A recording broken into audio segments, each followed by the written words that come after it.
The late afternoon sun cast long shadows across the parking lot of Red Rock Cafe, where a group of bikers had gathered after a long charity ride. Their motorcycles, chrome shining, engines still warm, stood lined up like armored beasts. The bikers themselves, tough-looking men and women in leather jackets, tattoos, and heavy boots, were laughing over cups of coffee and plates of greasy fries. No one noticed the tiny figure standing at the edge of the parking lot. She was just a little girl, maybe 8 years old, thin, trembling, her brown hair messy, her clothes wrinkled like she had slept in them. One eye looked slightly swollen, as if she had been crying for a long time. A small pink backpack hung from her shoulder, far too light for a child who should have books and toys inside. She hesitated as if afraid to move closer. Every few seconds, she would look over her shoulder, scared that someone might be following her. Then, gathering whatever courage she had left, she took a deep breath and walked toward the bikers. Nobody saw her until she was almost in front of them. The group's leader, a tall man with a gray beard known as Steele, was the first to notice. His laughter stopped abruptly when he saw the way she was shaking. "Whoa there, hey, you all right, little one?" Steele asked gently, lowering his voice so he wouldn't scare her. The girl swallowed hard. Her lips trembled as she tried to speak, but no words came out. She clutched her backpack straps tightly, as if holding on to the only thing she had left. One of the female bikers, Raven, stepped forward and knelt down so she wouldn't tower over the child.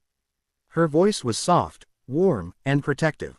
"It's okay, sweetheart. Nobody here will hurt you.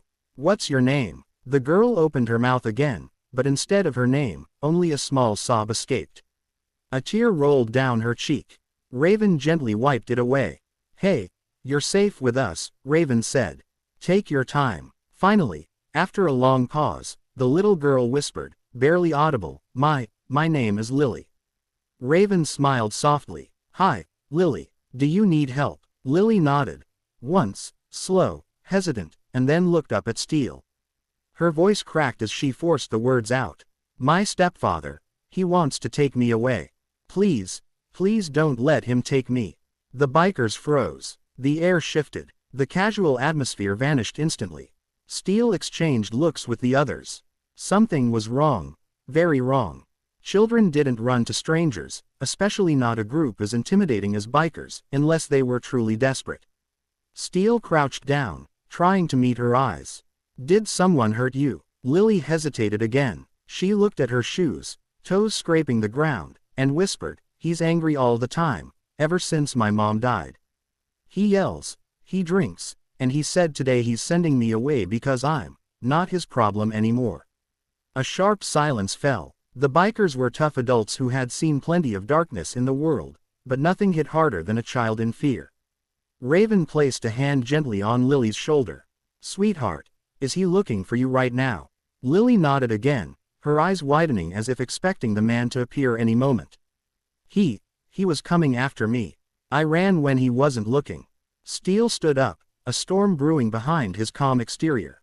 "All right, let's get her inside. She needs food, water, and safety." Raven lifted Lily into her arms with the kind of tenderness that only came from someone who understood pain. The little girl didn't resist.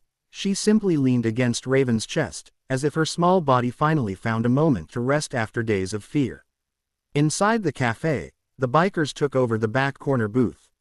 Raven set Lily down gently while another biker brought a plate of warm food, pancakes covered in syrup, scrambled eggs, and a cup of hot cocoa.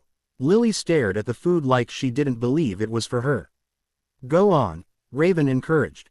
"Eat as much as you want." Lily didn't waste a second. She ate quickly, but not like someone who was greedy. More like someone who didn't know when her next meal would come. Every few bites, she looked around nervously, afraid her stepfather might burst through the door. Steele pulled out his phone, speaking low so Lily wouldn't panic. "We need to figure out who she belongs to. And make sure that man doesn't get near her."